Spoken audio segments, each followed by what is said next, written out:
বাংলার শিল্প ও সাংস্কৃতিক নানা অসঙ্গতি দূরীকরণ ও হারিয়ে যাওয়া ঐতিহ্যকে পুনরায় ফিরিয়ে আনার বিষয়ে নতুন করে আশাবাদ ব্যক্ত করেছেন নতুন সরকারের সংস্কৃতি মন্ত্রী নিতাই রায়চৌধুরী।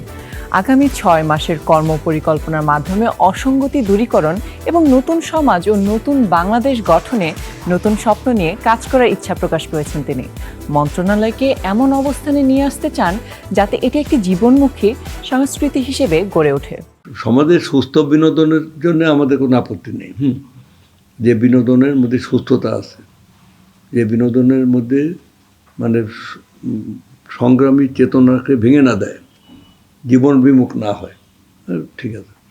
আর যদি এগুলো হয়, এগুলো আমরা নিয়ন্ত্রণ করবো।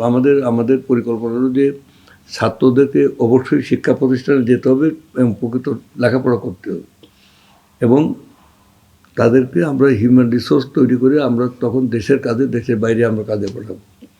বাজেট যেটা প্রয়োজন সেটি খরচ করবো, আমরা সেটি আনবো। বাজেট নিয়ে কোনো প্রবলেম নেই, কিন্তু বাহুল্য ব্যয় আমরা করবো না, অকারণ মানে ব্যয় বাড়াবো না। এটা আমরা মানে প্রয়োজন যেটা সেটা অবশ্যই। সদিচ্ছা থাকলে টাকার অভাব নেই।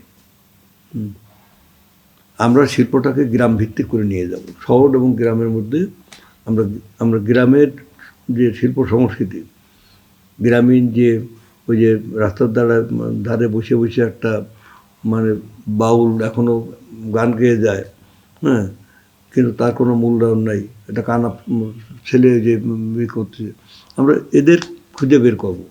আমি খুব শিগগিরই উদ্যোগ নেব।